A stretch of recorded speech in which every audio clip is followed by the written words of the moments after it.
Hello everybody, my name is Gary Yao, and today I want to give you 5 benefits of why investing in real estate is the best investment source or the best vehicle for your money.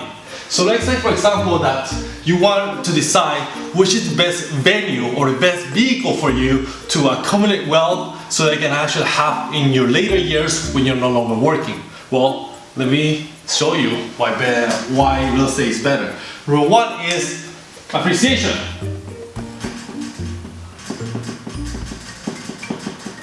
Now, people will actually compare stocks to real estate when it comes to appreciation because historically, stocks has given a return year over year of 9.2%. Stocks, well, not stocks, 9.2%.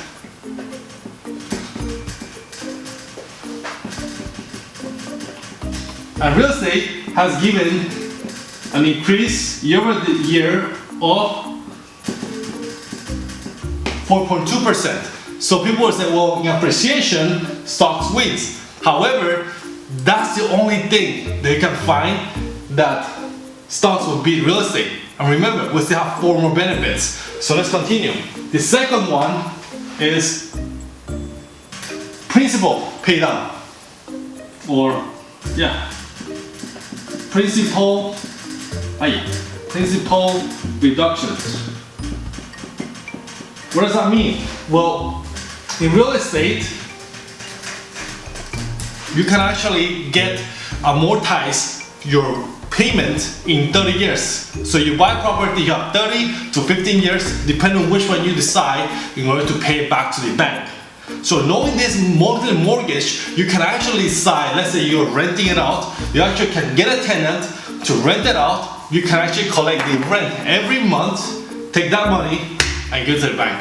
So you're pretty much the middleman. So in other words, this is the only asset in which you get to keep for yourself, have control of it, and have somebody else pay that principal for you. But all the assets you can have that. Yes, they have control of it, and someone pay for you on it. Yes? Third, cash flow. So cash flow. You see the same example, you have a tenant that's actually paying you monthly to live in that property. So you're still in the middleman, you collect the rent every month from the tenant and you in turn give it to the bank.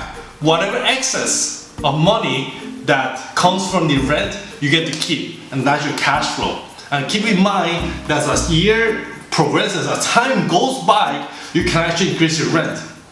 Let me ask you this. When was the last time that your landlord gave you a call and said, hey, you know what? Guess what? This month we have a decrease in rent. You have to pay less rent right now. When did that ever happen? Never happened. And the thing is, back in 2008, that's when we actually have the spike in rent. Interesting enough, properties plummet in some areas as much as 50%, and yet rent went higher. And you can know why. As people were losing their homes, they needed a place to stay. Therefore, they were in demand for rent. And as demand went up, the prices went up as well. So that's something to keep in mind. Cash flow. 4, tax benefits. So consult with your accountant, but tax benefits, one of the things about owning a property is that you can actually depreciate the property.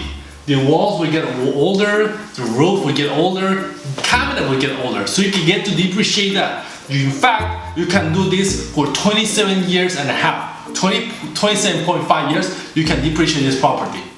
Of course, consult with your accountant. So that's one of the benefits that you can get in taxes, and there's many more. 5, leverage.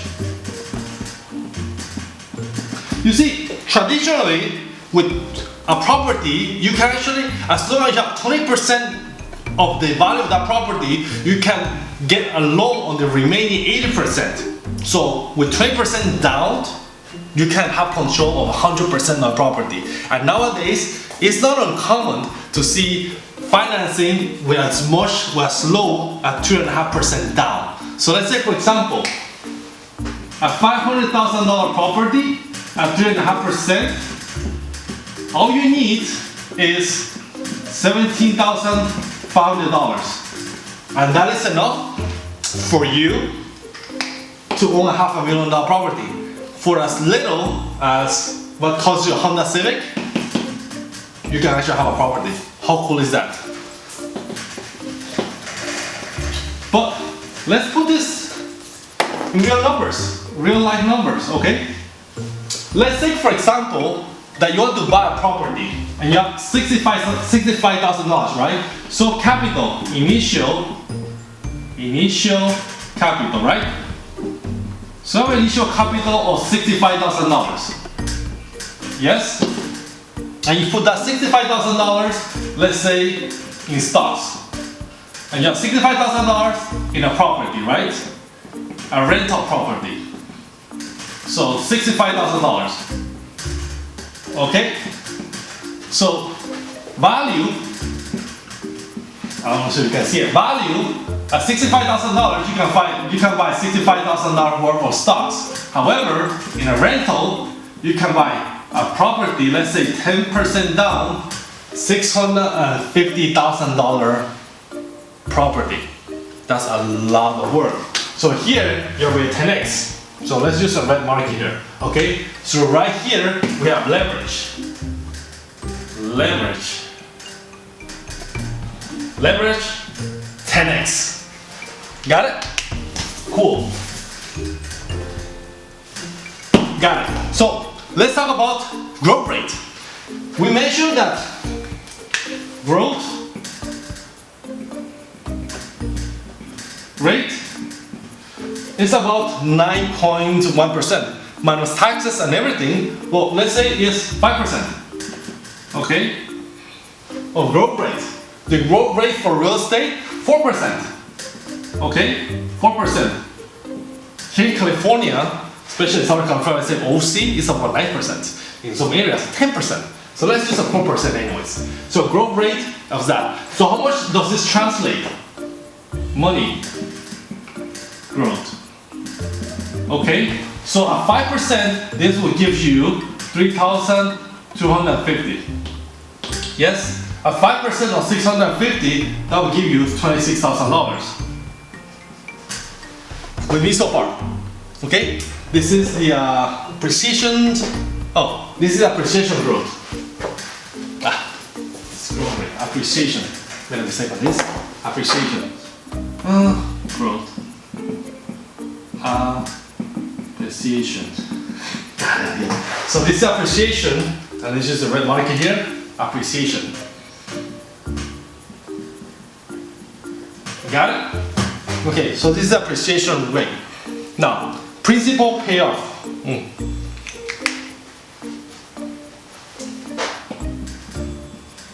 Principal. Okay. Well, you already paid off the purchase with your cash. So which is the principal payoff? This one comes out to $8,631. Okay. So this will be principal reduction.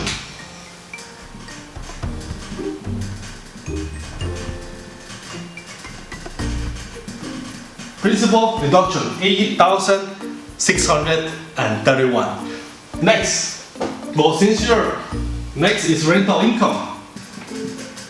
Rental income. Okay? You're not renting it, so zero. But let's say that in a rental you make no money, you break even. So it's zero. So this will be cash flow.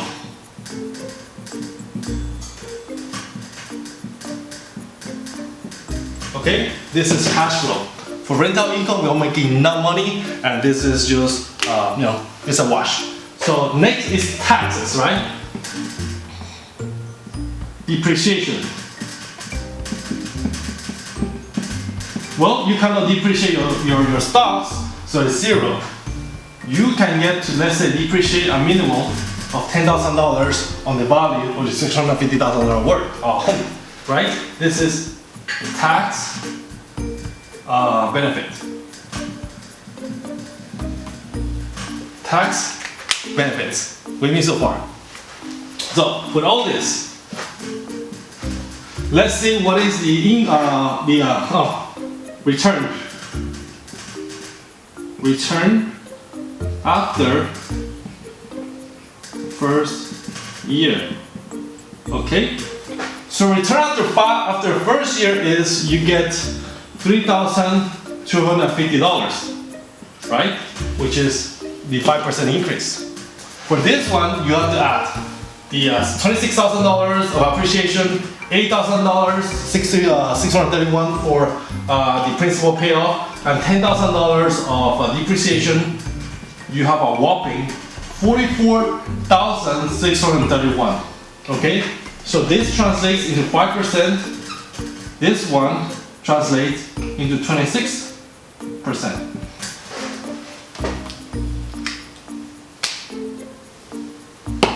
Does that make sense? So you have to ask me, which is better for your investment? As you can see, stocks only have one benefit, which is the appreciation growth. Everything else is zero. Real estate, you have different venues, and there's more. So this obviously is a very oversimplified example of how you can actually invest and make more money with a little capital seed. Of course, in order to find out who is the best suitable to help you invest, you should ask your real estate agent. Ask them to name you the 5 benefits in investing in real estate. And if they cannot answer to you that means that you should keep asking and should keep looking for the best. Funny thing is, many real estate agents don't know this. Obviously, this is an oversimplified question or oversimplified example of how to invest in real estate. To learn more, let us know, ask us more questions, and we'll talk to you soon. Thank you.